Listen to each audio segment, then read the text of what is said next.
बिस्मिल्लाहिर्रहमानिर्रहीम अल्लाहुम्मा सल्लि अला मुहम्मद व आले मुहम्मद व अज्जिल फरज आले Muhammad. Today we are studying explanation. Last time हमने स्टडी किया था kinetic molecular theory of gases.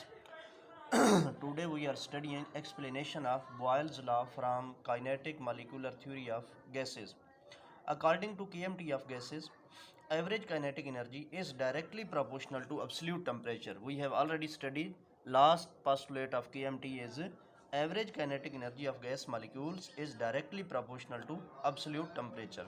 According to KMT of gases, average kinetic energy of gas molecules is directly proportional to absolute temperature. तो mathematically average KE kinetic energy directly proportional to T. T is the absolute temperature, Kelvin temperature. Average kinetic energy of n molecules of gas is 1/2 m c square bar। ये जो c square bar है ये average square velocity है, mean square velocity है, ये एक molecule की है। जब इसे n से ज़रब दे देंगे तो ये टोटल मॉलिक्यूलों की आ जाएगी। तो एवरेज काइनेटिक एनर्जी अगर आप एवरेज वेलोसिटी से ज़रब देंगे, काइनेटिक एनर्जी होती है 1/2 M we square.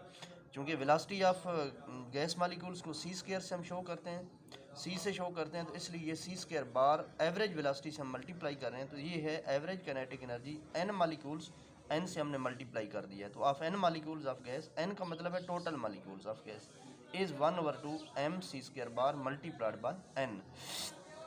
1/2 M C square bar एक मॉलिक्यूल की काइनेटिक एनर्जी है, एवरेज काइनेटिक एनर्जी है। एन से ज़रब देंगे तो ये एन मॉलिक्यूलों की काइनेटिक एनर्जी आ जाएगी। तो ये इस इक्वेशन में अगर हम काइनेटिक एनर्जी की वैल्यू पुट करेंगे तो ये आ जाएगा रिलेशन में 1/2 M N C square bar directly proportional to T. 1/2 M N C square bar is equal to k T जो है ये प्रोपोर्शनलिटी कांस्टेंट है, ये इक्वेशन 1 आ जाएगी। अब according to kinetic equation P V is equal to 1/3 M N C square bar. इसके अंदर हमने काइनेटिक एनर्जी की टर्म लेके आनी है, क्योंकि हमारे पास जो लॉ है उसमें टेम्परेचर भी होना चाहिए, टेम्परेचर तो आ गया, प्रेशर भी होना चाहिए और वॉल्यूम भी होना चाहिए। ये तीनों को हमने रिलेट करना है। तो पी वी ये हमारे पास एक और इक्वेशन है। तो अकॉर्डिंग टू काइनेटिक इक्वेशन, ये काइनेटिक इक्वेशन क्लासियस ने ड्राइव की थी, ये कल हमने पढ़ी थी।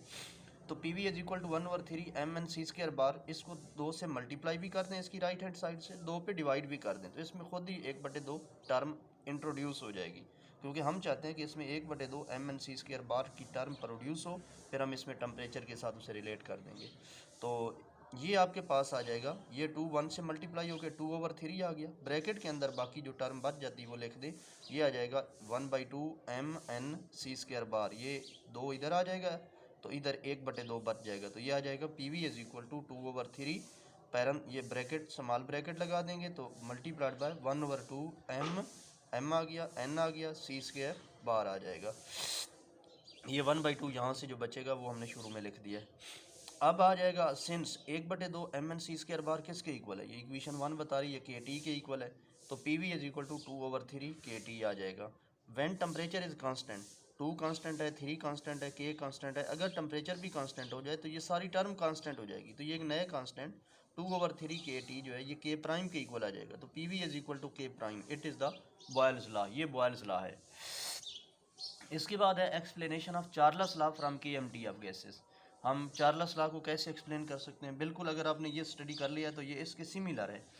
फिर again according to kinetic molecular theory of gases, average kinetic energy of gas molecules is directly proportional to absolute temperature. उसी तरह फिर average kinetic energy of N molecules of gas is कितनी है, 1/2 M N C square bar. एक molecule की होती है 1/2 M C square bar, n से मल्टीप्लाई कर देंगे तो ये आ जाएगा 1/2 M N C square bar. ये आ गया हमारे पास 1/2 M N C square bar. ये इक्वेशन में, इस रिलेशन में अगर ये काइनेटिक एनर्जी की वैल्यू पुट करेंगे तो 1/2 M N C square bar is directly proportional to T आ गया। 1/2 M N C square bar is equal to K constant लगा देंगे, के टी के इक्वल आ जाएगा। तो फ्रॉम काइनेटिक इक्वेशन, क्योंकि हमने इसे प्रेशर और वॉल्यूम से भी रिलेट करना है, तो P V is equal to 1/3 M N C square bar. ये हम ऑलरेडी पढ़ चुके हैं। इसकी राइट हैंड साइड को 2 से मल्टीप्लाई भी कर देना है और 2 पे डिवाइड भी कर देना है। तो ये आ जाएगा P V is equal to 1/3 M N C square bar multiplied by 2 divided by 2। P V is equal to 2/3 into 1/2 M N C square bar. ये 2/3 1 से मल्टीप्लाई होके ये 2 जो है तो ये 2/3 आ गया, बाकी बच जाएगा यहाँ पे 1/2 बच जाएगा, ये आ जाएगा 1/2 mnc² bar. Since 1/2 mnc² bar is equal to k T, ये हम इक्वेशन 1 में पढ़ चुके हैं, ये के टी के इक्वल है, तो P V is equal to 2/3 k T आ जाएगा। ये सारी टर्म यहाँ पे के टी के इक्वल आ जाएगी। P V is equal to 2/3 k T. अब जो है वी इधर है, टी को इधर ले आए, क्योंकि चार्लस लॉ में होता है v/t कांस्टेंट, तो टी को इधर ले आए तो v/t हो गया। This is equal to 2/3 k/p, P उधर जाके डिवाइड हो जाएगा। व्हेन प्रेशर इज कांस्टेंट, आपके पास 2 कांस्टेंट है, 3 कांस्टेंट है, के कांस्टेंट है, अगर पी भी कांस्टेंट हो जाए तो ये सारी टर्म्स कांस्टेंट हो जाएंगी। जब कांस्टेंट मल्टीप्लाई और डिवाइड करते हैं तो एक नया कांस्टेंट आ जाता है, जो नई वैल्यू आती है वो भी कांस्टेंट होती है। तो 2/3 k/p is equal to k double prime, v/t is equal to k double prime, यानी कांस्टेंट के इक्वल है, तो it is the Charles law, यही तो चार्लस लॉ है। अब नेक्स्ट आ जाएं, explanation of Avogadro's law from KMT of gases, ये हमने पढ़ना है। कंसीडर कर लें कि आपके पास 2 कंटेनर हैं, एक के अंदर गैस 1 है और दूसरे में गैस 2 है, दोनों का सेम टेम्परेचर T है, सेम वॉल्यूम V है और दोनों का सेम प्रेशर P है। Let 2 gases 1 and 2 at temperature T and volume V and pressure P। Their number of molecules, mass of one molecule, mean square velocity is n1 n m1 c1 square bar and n2 m2 c2 square bar respectively. n1 जो है ये molecules हैं gas 1 के, m1 जो है ये mass of 1 molecule of gas है, और c1 स्क्वायर बार जो है ये mean square velocity of gas 1 molecules है। एंड n2 जो है ये नंबर ऑफ मालिक्यूल्स हैं गैस 2 के, m2 जो है ये मैस है 1 मालिक्यूल ऑफ गैस 2, और c स्क्वायर बार है ये मीन स्क्वायर वेलोसिटी या एवरेज स्क्वायर वेलोसिटी है गैस 2 मालिक्यूल्स की। तो रेस्पेक्टिवली का मतलब है बिल तरतीब, जो पहले लिखी है वो पहली गैस के लिए, जो बाद में टर्म लिखी है वो दूसरी गैस के लिए। तो फ्रॉम काइनेटिक इक्वेशन ये हमें पता है P V is equal to 1/3 mnc² bar. अगर गैस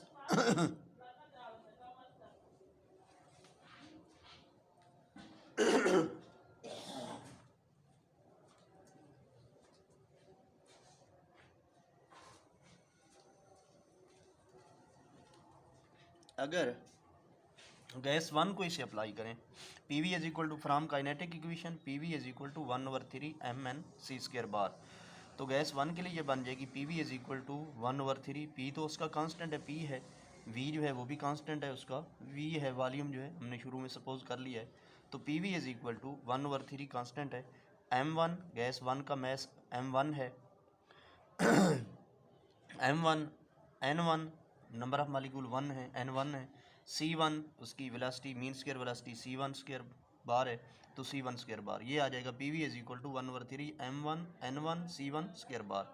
फॉर गैस 2 को अप्लाई करेंगे तो P V is equal to 1/3 m2 n2 c2 square bar. Compare equation 1 and 2, इन दोनों को अब कंपेयर कर दें, तो 1/3 m1 n1 c1 square bar is equal to 1/3 m2 n2 और c2 स्क्वायर बार। 1/3 से 1/3 कट गया, ये आ जाएगा m1 n1 c1 square bar is equal to m2 n2 और c2 square bar. Since both gases are at same temperature, दोनों same temperature पे हैं, have same kinetic energy per molecule, तो उनकी काइनेटिक एनर्जी, टेम्परेचर जब दो चीज़ों का सेम है तो इसका मतलब उनकी एवरेज काइनेटिक एनर्जी भी क्या है, सेम है। तो both gases are at same temperature तो have same average kinetic energy, यहाँ पे एवरेज लिख देते हैं।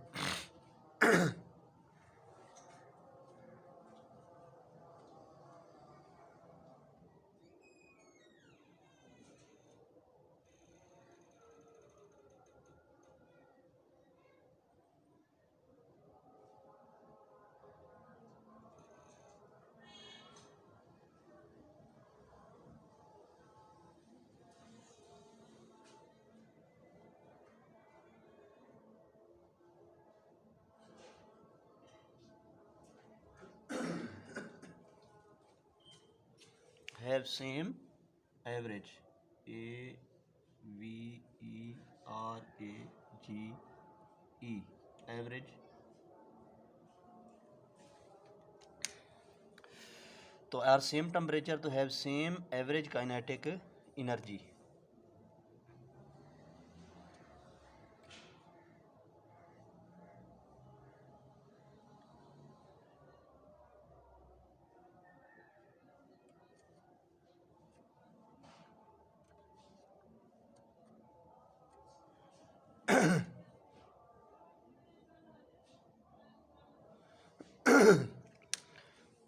पर मालिक्यूल ऑफ गैस, एक मालिक्यूल के लिए।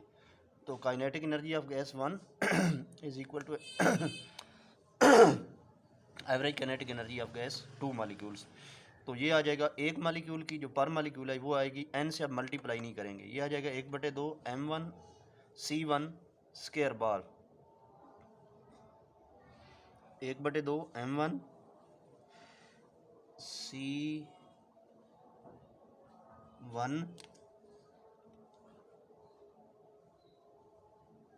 Square bar is equal to 1/2 m2 c2 square bar. अब 1/2 से 1/2 ये कट जाएगा, ये 1/2 और ये 1/2 कट जाएगा। आपके पास आ जाएगा m1 c1 square bar is equal to m2 c2 square bar. ये आपके पास आ जाएगी इक्वेशन नंबर 2। इक्वेशन नंबर 4 आ जाएगी आपके पास, 1 आ गई, ये 2 आ गई, ये 3 और दिस इज इक्वेशन नंबर 4।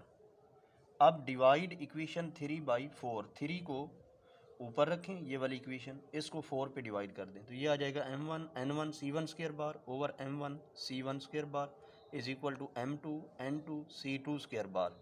ये वाली राइट साइड राइट पे और लेफ्ट साइड लेफ्ट साइड पे, इसको राइट साइड को आपने राइट साइड पे डिवाइड करना है और लेफ्ट साइड को, ये वाली साइड जो है, ये जो इक्वेशन 3 है ये वाली इक्वेशन, ये इस साइड को राइट साइड को राइट पे और लेफ्ट साइड को आप लेफ़्ट पे डिवाइड करेंगे। m1 n1 c1 square bar over m1 c1 square bar is equal to m2 n2 c2 square bar, m2 n2 c2 square bar over m2 c2 square bar. आपके पास सारी terms, ये m2 से m2 cut जाएगा, c1 square बार से c2 square bar ये cut जाएगा c2 square बार से, और c1 स्क्वायर बार से c1 स्क्वायर बार कट जाएगा। इसी तरह आपके पास m1 से m1 कट जाएगा, तो ये बाकी बच जाएगा n1 is equal to n2, यहाँ से n1 बच जाएगा, यहाँ से n2 बच जाएगा। तो it is the Avogadro's law.